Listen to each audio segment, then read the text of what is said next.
Right, we're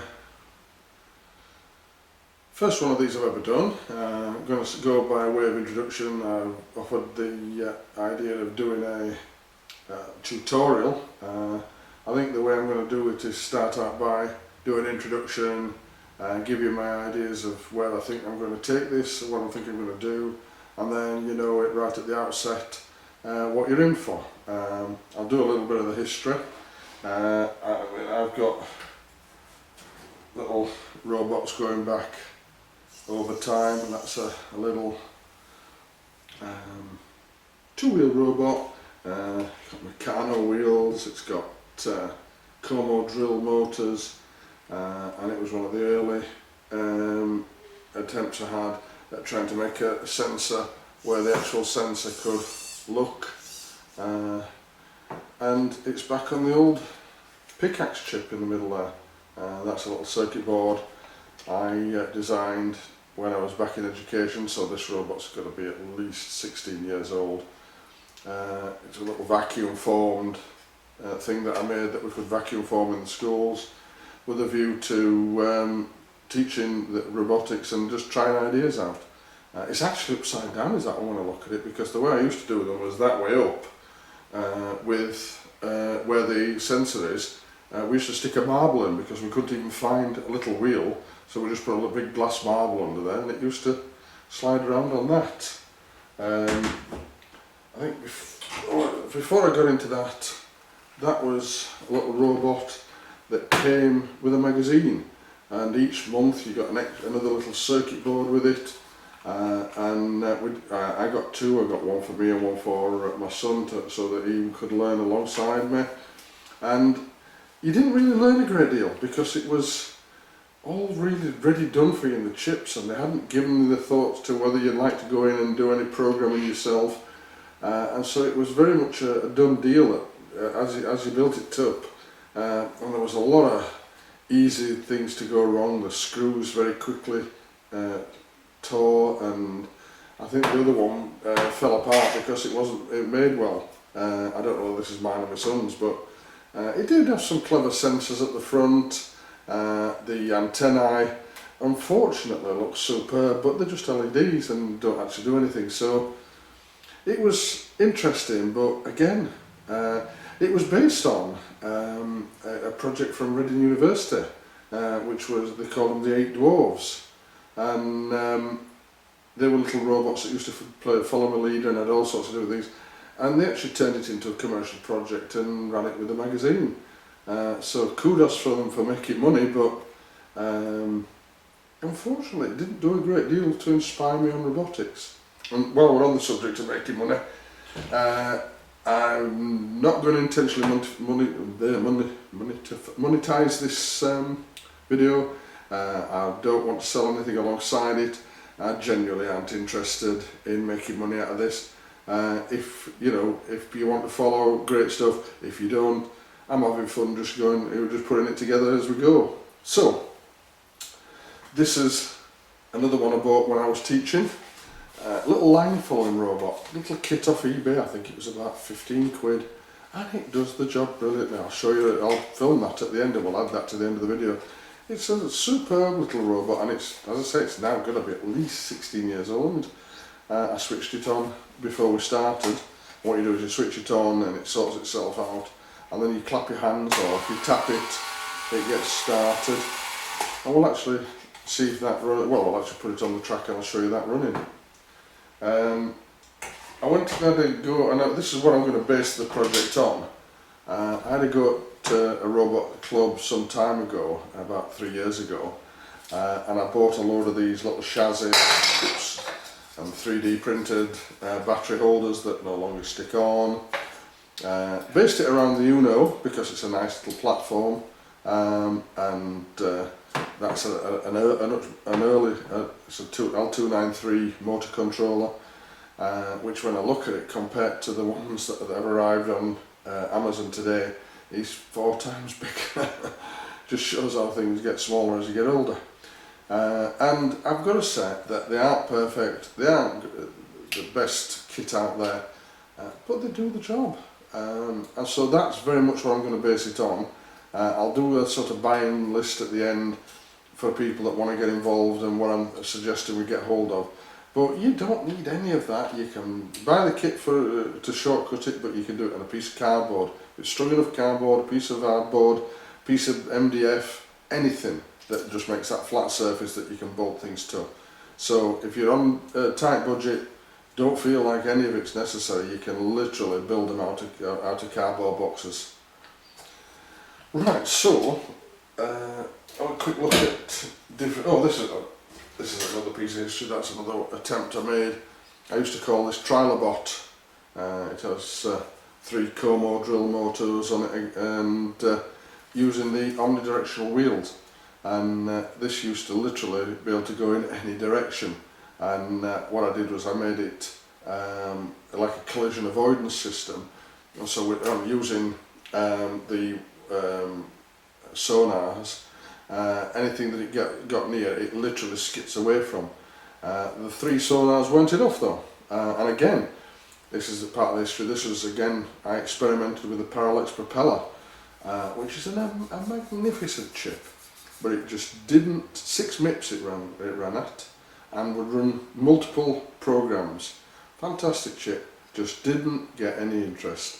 I've still got a stack of them, and they promised the parallax propeller 2, which if they'd have bothered bringing it out, would have been a game changer. I mean, this was a game changer, but it was its own language, and so many people didn't take to it. It was perhaps a step too far too soon, but yeah, it's a shame that things, sometimes it's a matter of whether the zeitgeist hits it. It's like I look at the BBC, not BBC, the Raspberry Pi, and they just leave me cold. Not something that just don't interest me at all. I've tried them, and they feel like aversion therapy. And maybe I'm just too stuck into the Arduino these days, but I don't know. I mean, the guys that have the Pis do a lot of interesting things. I can't say that I'm right. So, I'll quickly go through all sorts of different sensors that you can get. I mean, that's a silicon relay board. Brilliant if you wanted to switch a lot of things and you want to switch them fast and you want a long service. Again, I've found that these days I make my own, but they're useful pieces of kit. But don't feel like you need to buy any of this. I'm just mentioning it in passing and showing it just as interest. That's an 8-way relay board. Sometimes they are negative signalling, so you think they're not signalling because you're sending the pin high, and actually you need to be sending the pin low. That's a nice little board. I'll try this camera system out now. See whether I'll go. I thought I might be able to do that. It's probably going to be upside down. It's probably going to be the wrong way around, but I'll see if I can cut that in. Again, learning how to do this and see what I need and what I don't need. That's an interesting little board, because one of the things you find with the Uno is that you can literally stack things up on top of them, and they've designed to do it. This is actually designed it comes as one board and breaks apart and sits on like wings, which is quite interesting, and it's not a bad little solution. But I've got to say, I personally think there's better. So, different processors. That is the Uno. It's one of the most popular boards in the Arduino. There's so many of them being done, but this is slightly different. You'll notice that the wires of this, I'll tell you what this is actually. This is literally just a proof of concept of a through glass sensor, and that's a little microwave board that can literally see through glass. You can see through most things, and it activates on body. Anything that's flesh, I presume is the way I'm trying to put it, and that little LED is just to prove it was working. And this was literally a proof of concept to add into a switching system, a big switching system that I have, just to literally prove that that sensor does what it says on the box, and literally triggers as you're walking past the window. I'll come back to that Uno in a minute. So things. Oh, and that's the Mega. It's effectively an Uno Plus. You've got a little Uno there, much bigger processor, much more memory, and then you've got this whole extra load of IOs, which part of the problem is that there's so many pins close together, it's very difficult to get to them. So I'll show you two solutions to start with, one that we're going to use, and again going down the line. Oh, a bit of history there. That's that one I used to be teaching. That was a little board I designed, and we used to make them at the school, and that literally takes one of the larger pickaxes and is intended again to try and get away from having a breadboard. You've literally got, you can plug in headers, header sockets or header pins, and get all your outputs all on that, all those ends. Amazing what you do over time. So, without going through all the infrareds, that's a little MP3 player, a little RS-232 based MP3 player. Our screens. Oh, and make sure that if you do get a screen, make sure you get a driver built in. Buying screens like that means that you suddenly need to solder a driver on or find a driver, so they look cheap but they're actually won't talk. You can do it, but it's a pain trying to get them to talk to the Uno. So, trying to get back to what we're doing. So, my intention is to go down the route of building initially a two-wheeled robot. Where we go after that, I don't know. A little two-wheeled robot that is based on this cheapest chips plastic chassis with an Uno, L298 and sensors on it, and we'll go through the programming, we'll go through literally all the do's and don'ts of building, all the things I've learnt over the years to make these things work better. And I'm not going to go into that today. I'm just going to say get a sort of a say hello, see whether everybody's still interested in going for it, once you know what we're aiming at. And what I'll do now is sort of go through a buying list as such. One of the things you need is a processor. Now then, I'm going to base it on the Uno. If you want to go for a Mega, you can. But one of the big problems with Unos, it says looking for an off-the-shelf Uno, that's like the standard Uno. That's actually direct from the Massimo and all the guys over in Italy. And it's a lovely little piece of kit, but for me it has a slight downfall. Let me just adjust that a little bit so we're getting a better shot of that. Okay. So there's a big downfall, and that is that all those outputs all need to come back to ground. So you end up with, you can't do it, but you're trying to get so many things in that one pin that what you end up with is it becomes, you can't really use it properly. And so you end up then with other things added to it, or breadboard, and then it's a rat's nest to a rat's nest to a rat's nest. So what I'm recommending is an Uno. Now then, that is an Uno, and I will give them a plug because I like what they do, from a company called Sane Smart. They are copying the Uno, they are literally making them by the mills. But one of the things they've got on theirs, which you'll notice I've used that, is a whole series of pins. Now those little pins are set out in banks of 3. Each bank has a voltage out, as a ground in, and then the signal from the actual chip on the Uno. So I'm trying to get in this thing, so I'm going to try and cut to this in the video. I hope I can get this video off the PC for this little microscope. We'll see. So that has got, and the advantage of that is, if you want to plug a servo straight in, they go straight in. So if you do want to use servos, then those 3 pins have got a voltage, they've got the signal, and also the ground. And the clever thing is the voltage is on the middle rail. You actually look at the end. Can you see the end? Let's see if I can position it. You can actually, the voltage is in the middle, the main thing. And the advantage of that is that if you get the plug in the wrong way around, you don't short it out. All you do is it just doesn't work because you're sending the signal out on your ground line. Which, if you notice, that's 3 pin that's in there that's running this little microwave sensor.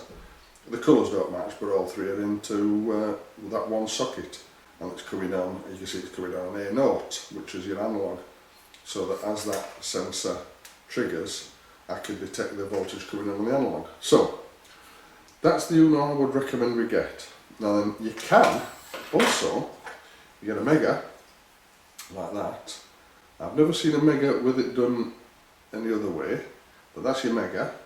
But you can get an add-on board for the Mega that has got bank after bank after bank of 3 pins. And you can see at the end it says ground voltage signal ground. And that allows you, even on a Mega, to be able to get to all those pins that are on there without it being, it's still going to be a rat's nest, but you aren't trying to use that same ground. So you've literally got one ground in effectively, and you need it, for every pin needs to have a ground. If it doesn't go around in a circle, it won't work. And these literally pop in, you've got all the pins on the other side to pop into the thing.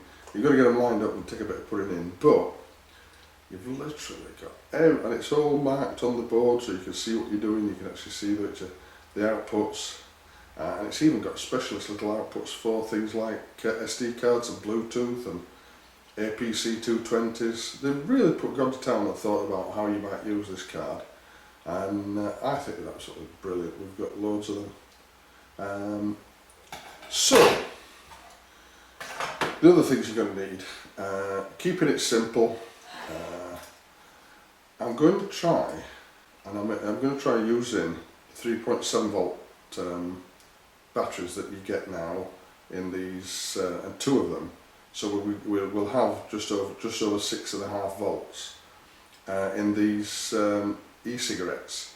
So I'm going to go to little battery boxes that take the 18860. Is it 18860? They're basically, I've got the batteries over. I've got the batteries somewhere in it there. So what you've got is you've got these little batteries which are 18650s. I got those with a torch for 16 quid. I thought, well, I shall risk them being good batteries because we're only going to try to put them in robots to start with. And for 16 quid, which in the States is usually dollars for pounds. And I got a torch somewhere as well, so that if I get fed up I can go and see what I'm doing. I also recommend that you get an L298 motor board. Put that over there. That's a little board. It solves a lot of problems. It's a full H bridge, which means that instead of having to sit down and worry about it, you literally go those pins at the front there.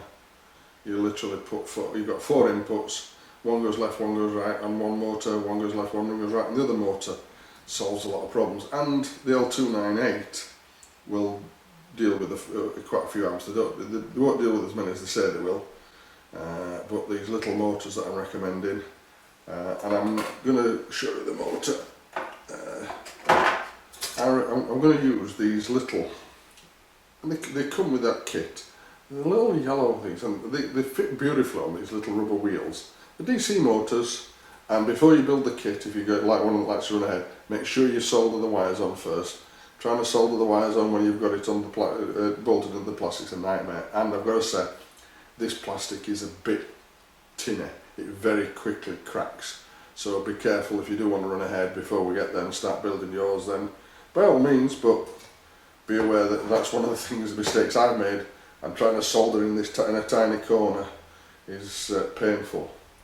The other thing I'm going to recommend is micro switches. Now I use the little tiny ones that have got the 3 things on the back, which the nice thing is you've got what they call a common, normally open, normally closed, which what it means is where that switch is now, one of those is connected and one isn't. When you press it, it swaps over. So that means depending on what you're trying to do, you can actually run a circuit that is constantly closed or constantly open. The advantage of constantly closed is you know that the circuit's there. So when that opens, you know that the switch has definitely worked. Whereas if you start waiting for the switch, if one of the wires comes off, you don't know whether the switch is not working or faulty. So it's up to you, and I'm getting technical and I didn't want to do so, I'll cut it back. But I like that long whisker because they stick out the side of your little robot, or up or down, and so you can have them going low, just clear anything, and it all helps with the circuit. It's amazing, even with long switches like that, how many times your robot's bumping up against the wall and the sensors aren't triggering. So again, I got those off Amazon. Something else that's worth getting is LEDs. But if you get LEDs, also get yourself, he says, does it matter if I pick the right one up? Also get some 330 resistors. That's one of the things you find is that if you put an LED straight off the chip, it will light, but it's pulling a bit too much power off the chip. Whereas if you also put, and I just wrap them around and solder them on, if you also put an LED on the end, so that it's going through the LED, through the LED, back to, through the LED, through the resistor, back to the board, it just takes a bit of the weight off the processor, because eventually you will burn the processor if you've got too much power coming out of it. It'll survive one, but it's, you know, it's good practice. The other thing that you need to get hold of are some 10K resistors. They are the most valuable thing you will get, particularly when running DC motors, particularly when running I'm saying DC motors, but particularly when you're trying to do sensing inputs and outputs, and I'll go through why they are the most valuable thing that you can get. So some 10K resistors, they usually, you can get 100 for £1 normally, probably 700 for $1. And then I'm recommending that we get this kit, only because I'm lazy. And what it does is it comes with a nice set of instructions I've put together, a piece of acrylic sheet with loads of holes in there to be able to do all sorts of different jobs, all sorts of different things with. And I've got to say that it is brittle stuff, so be careful. It comes with what we would call in Yorkshire a bag of mashings, which you've got your motor in there. There is a battery holder in there for AA batteries, a little wheel. There's bolts and there's extra bits to hold it on in there. And a couple of wheels, which they're not fantastic wheels, but they're not bad. They grip fairly well, and you know, they'll do what we need to do to prove that things work. So have I missed anything? Probably. But anyway, so you've got a processor. It is worthwhile getting some 220 nanofarad disc capacitors. I'll go into why we need those. You don't need them. We probably don't need them with this L298. It's probably, yeah, it has got because one of the things that motors are brilliant at doing is upsetting processors, but it looks like they've got a couple on there. So we'll try it without, but if we do have problems, I'll show you how to stop motors upsetting your processors, and it's not difficult. So I think we've sort of covered it all. It's hello. Oh yes, no. It's also one of the things you're also worth getting hold of are some what they call DuPont connectors. Now then, depending on which Arduino you're going for, if you're going for the standard one, it's worthwhile getting the ones that have got a pin on one end and a socket on the other. But if you're going to go with the Sane Smart one, which has got then you want double sockets, and they do them with pins on both ends, and you know, it's worthwhile having them in. I would try and get them about 100-150 mil, because otherwise you end up with this great big rat's nest of hair coming out the top of your robot as it's going round, and it's amazing how they catch things.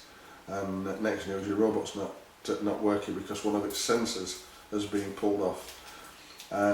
And it's going to be a rat's nest because the only other way to get around it is to literally build dedicated circuit boards, and that's a whole science on its own. He speaks with authority. Yeah. So I think we've got it all. I'll show you a little guy going around. Oh, and I've got a robot track that we'll be able to test things on and try things out. I haven't put the walls on yet, but you know, we should be able to see how we go, and let's have some fun. Thank you.